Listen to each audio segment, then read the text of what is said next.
Hey everyone, Matt again, teaching about the body's role as a teacher for the mind, for people that are living with trauma, and for you all that are helping trauma.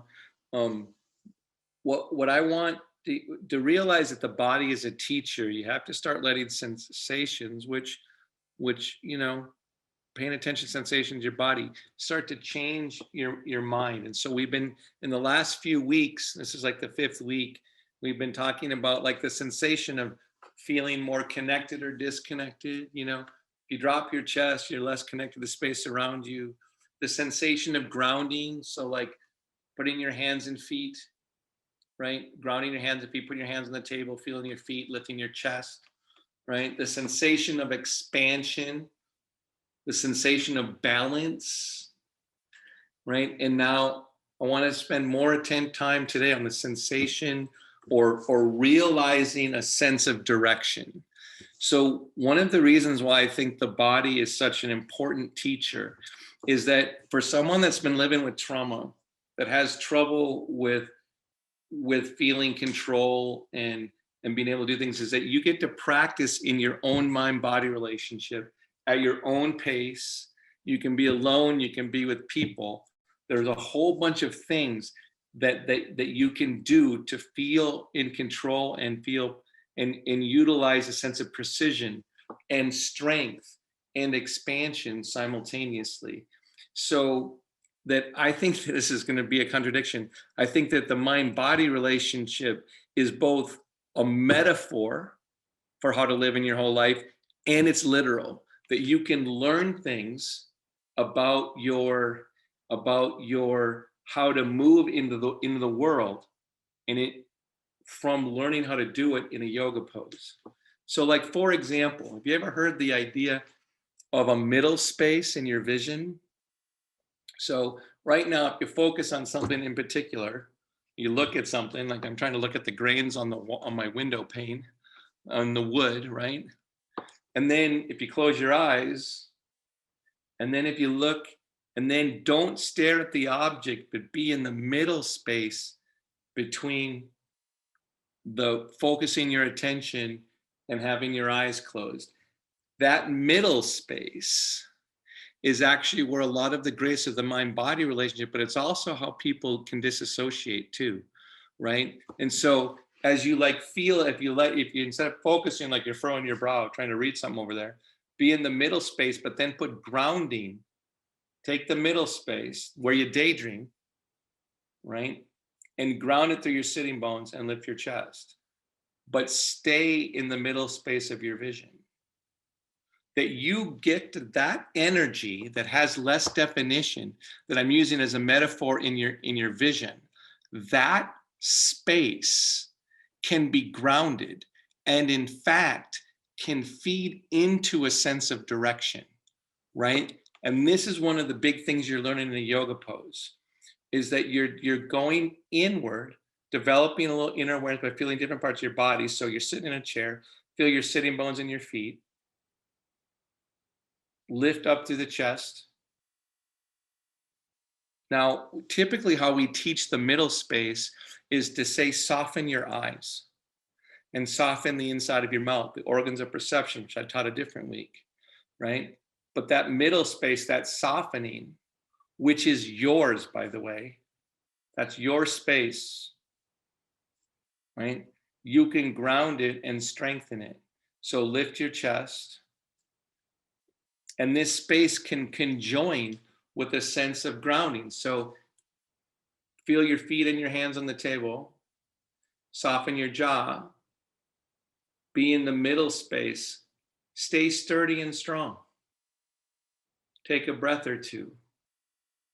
Right now, when I drop my chest and don't ground, the middle space feels very different. When you give direction to that place in your consciousness, emerging into a yoga pose, right? That's one of the ways that a yoga pose accesses subtler levels of the mind-body relationship, and in fact, I think accesses some of the parasympathetic nervous system. All right, so everyone stand up. So again, if you don't know, I'm in a wheelchair, so I'm not standing up. And Laura is going to be on the, and so you're going to be able to see her doing this stuff. All right, and so mountain pose, right, where you stand, you balance on the four corners of your feet. You know, if you have your shoes and socks off, that'd be best, right? But like you actually, I ask you to balance on the four corners of your feet, notice that makes you go inward. I want you to stand tall, so press awareness down through the heels and stretch out the top of the head. So you are in control of whether you can move in multiple directions. So hit down through your heels, up to the top of the head, and then feel where the tips of your shoulders are. And take a couple of breaths, stretch your arms down, right? So the idea of mountain pose is you're grounded like a mountain, but you're expansive and tall. That's the sensation of expansion, right? And then release and drop, drop your chest and feel that you have less direction in an expansive way when you like drop your chest, right? So now I want you to stand in Tadasana, be big, and inhale and take your arms up over your head.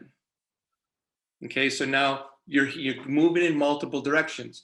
You're hitting down, you're rising up. Now I want you to do what's called chair pose or Utkatasana. I want you to kind of sit down, don't sit all the way down, but bend your knees and come down a little bit, right? So you're kind of sitting in a chair that's not there, and this is hard, right?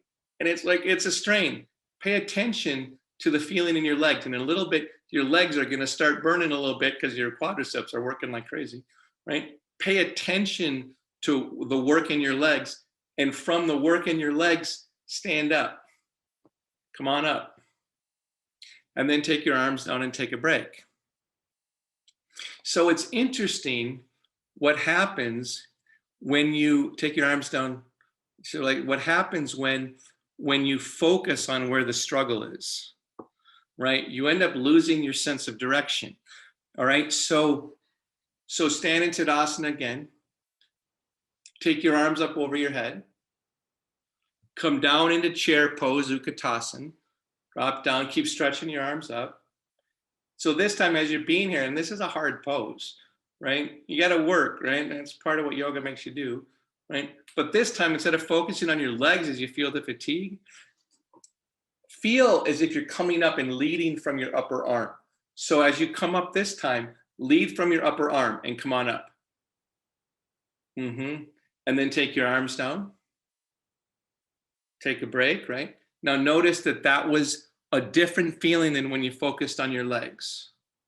Now we're going to do one more iteration of this. And again, now you're grounded in Tadasana. You're inhaling, you're taking your arms up over your head. Now you're coming down into the chair, Utkatasana, right? And you're going to stay here a little bit. Unfortunately, fatigue is a really good teacher, right? It's part of what yoga poses trades on. But this time, as you're fatiguing a little bit, I want you to feel where your wrists are and come up leading from your wrists. Lead from your wrists and come on up and stand up. And then take your arms down. Now, I'll bet you, as stand in Tadasana, that when you led from your wrists, right, that it was less hard to stand up, right? As opposed to when you focused on where the struggle was, the strength in your legs, hypervigilance, right, to stand up. And this one was good. It helped because if you can connect this part to your legs, that helps as you integrate your effort, right? But then when you did all that, but led from your wrists, and notice we're going to do it again in a second, but when you came up from led from your wrists, you didn't just come from your wrists.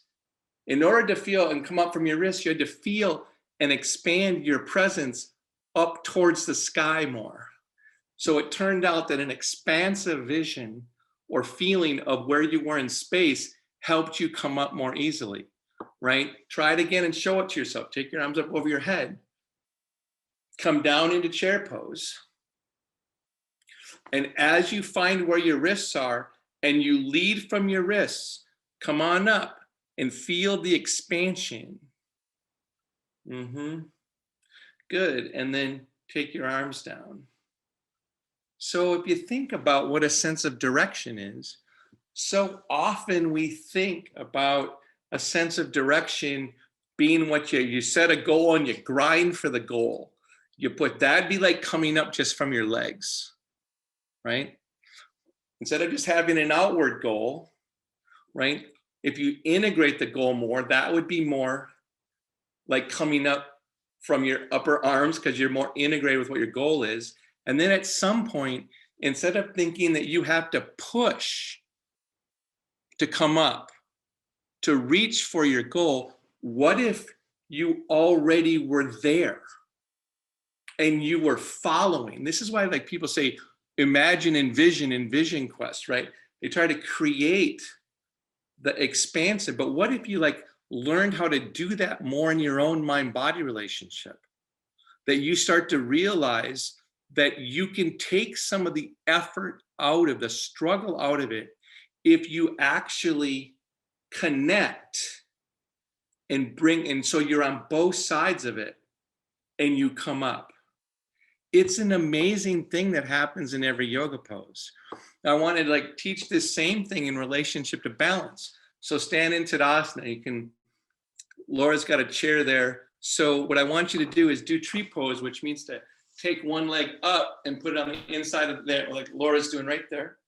But use the chair. If you struggle for balance, use a chair. What I want you to get is that it's okay to, in balance, to take help from what's around you, right? A yoga teacher or a yoga student will like struggle and think they got to do it alone because if they're not doing it alone, somehow they're not being as yogic. That is incorrect. A yogi figures out how to be supported by the space around them, because a calmer mind will be better in a sense of direction. So Laura's trying to keep her leg up, right? So now in tree pose, it's a balancing pose, right? You can't keep your leg up there, Laura. It's okay. You can let it go down a little bit. But now take your arms and go up over your head. But at the same time, extend down through your feet, right? Go through the floor and up. In other words, have a sense of direct, and use the chair if you need to. So if you have your hand on your chair, you push on it lightly, but you're going down and up in order to balance. A sense of direction emerges from a grounded expansion.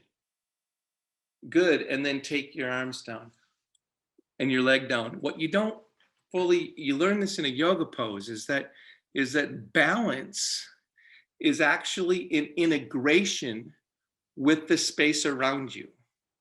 It's not just a teeter-totter thing, right? And in order to realize the integration, you need to go in a direction in order for you to come into the midline of balance. So take your other leg up. So you might want to move the chair, Laura, to the other side. Or in front of you. In front of you is fine too, right? Take the leg up. You stabilize the mind. A grounded mind is going to make you feel a better sense of direction, as opposed to a striving, agitated mind for your goal, right? So your legs up, and then take your arms up and extend down to the floor. Come into the midline. Use the chair if you have to stay on balance, Laura. Yep. So take one arm up. Use support from what's around you. Travel down to the floor and beyond your fingertips and come into a better balance. Integrate with the space around you. Good, and then come on down. So one of my more favorite stories, and then have a seat, is a story I heard about Gandhi, about sense of direction, right? So the story about Gandhi, one of the stories I've heard, is that when he got on a train, here's the paradox. A lawyer gets on a train in southern India, takes a 9-day train ride, and steps off the train as Gandhi. Like there was a moment of transition. So given our Western minds, right, we sit there and go, Well, what happened to him on the train? Something must have happened. Something he must have gotten, he must have read a book. What was he reading? Who did he talk to? Right? And I'm pretty sure that when Gandhi stepped off that train, he did not know in that moment he was going to hunger strike to bring about independence for India. He had no idea the particular parts of the story. He just knew what direction he was going to walk.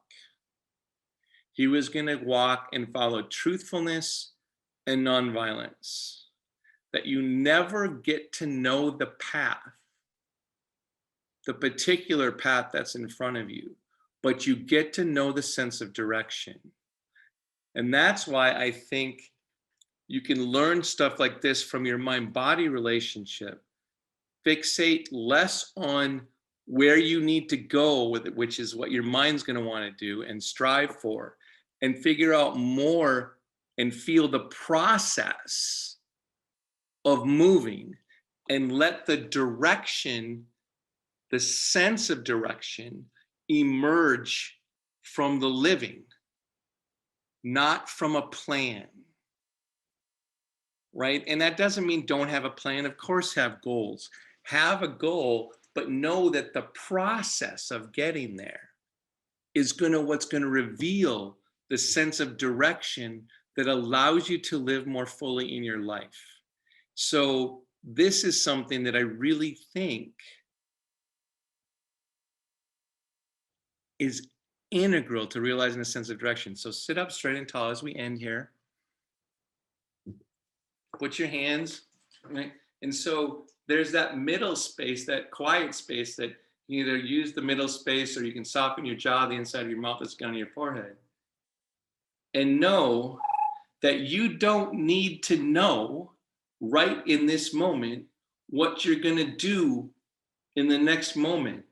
What you can do is take that quieter part of you, hit down through your sitting bones, lift up through your chest, feel your feet, ground, and feel the sense of direction emerge from your process, not from where you're going, and then release. Now, what's interesting is when you go to sit up and you want to sit up even straighter, if you feel your body and allow yourself to feel what's above you as you stay grounded in your sitting bones. So there's this other really fabulous line from an ancient yogic text that says, the yogis say, we are the weaving between the earth and the sky.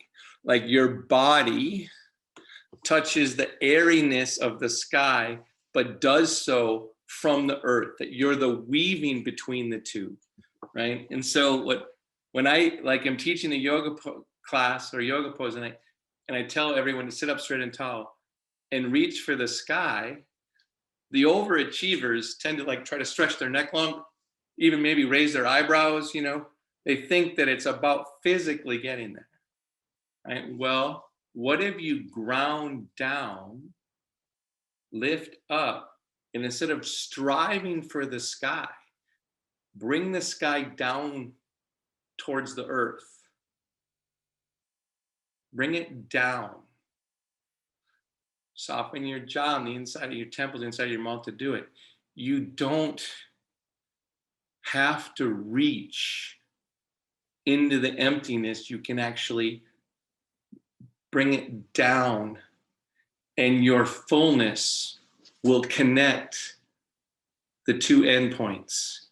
Right? These are the types of things that you can learn from your body. That the great thing about a mind-body practice is you get to practice them. You get to do all this while breathing and being alive.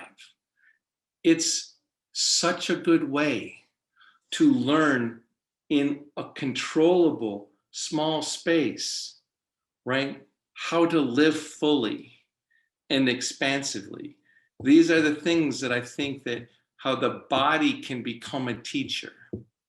All right, everybody. If anyone has any questions or comments, I would be honored to answer them. Doesn't look like there's any questions coming in the chat box. I know some of that talk is weird, like bring the sky down to the top of your head. Until you do it, right? Until you think, wait, I can be grounded and integrated. These are both, right? What are some resources you can point me to gain further understanding the concepts you're talking about? Our website, mindbodysolutions.org. This is, this comes out of a paralyzed guy, like exploring the mind-body relationship. There's not a how-to book. I've had to figure out, because I live with a disability, how to like be whole without being able to control it. To answer the question, can you view the lessons that you missed? Yes, they're all available on the TRF website. Yeah, and there's also, just so you know, it's coming in April. There's going to be a series of 4 workshops, actually 5 workshops. Bessel's going to be on one. Dr. Ruth Lanius, the founder Dan Libby from the Veterans Warrior, the Veterans Yoga Project, and then a storyteller that I work with all the time. We're going to do a series on trauma that's going to go into some of these things even deeper and with more time. But on our website, at mindbodysolutions.org, there's a YouTube channel. It's called The Hub. You can get to, or you can type it into YouTube on, and there's not exactly like this. I created this class, this series for Trauma Research Foundation, but you can type in Mind Body Solutions in the YouTube search bar and you'll get our YouTube channel. So, come join us. Well, it's kind of fun to figure out that you always had within you the resources to live a full life, right? It's not about what's outside of you as much as you think. All right, or that you've been told, by the way. Chances are you've internalized the fact that you're inadequate and you're not quite good enough, and somehow it's about finding something outside of you. That's all of our stories. I'm seeing a question. Do you have something to say about the different directions in space? Yes, I do. Got a lot to say about that. But being one of the gifts of living in a body is that you get to live in multiple directions at once. So it's something to actually practice. It's something to go, wait, you mean I can hit down through my city malls and I can stretch up to the top of my head? So this idea of sense of direction, I have an 86-year-old mother, right? And so standing up is getting harder and harder. And when I watch elderly people, again, and they try to stand up, they're trying to do it as if they're just grinding on their legs when I was teaching, and like just to focus on what they can't control. And they're thinking, because their legs are getting weaker, right? But if they can lean forward and feel a sense of direction and rise their sternum, not just engage their legs, and feel their tailbone come up into space, that sense of direction will literally require them to use less strength. I have had people that quadriplegics that have never been able to transfer on their own, that when you teach them this type of sense of direction, they can take already their arms that don't work as well, but now they can transfer, because this sense of direction is part of what we're not teaching. We're thinking it's all about this kind of strength. It is not. And it's also, the sense of direction doesn't come from your imagination. It literally, from a sense of grounding, expansion, balance, and movement, it emerges out of the movement. That's what you want to get. Can you suggest any adaptive teaching strength videos for teens with learning difference and emotional challenges?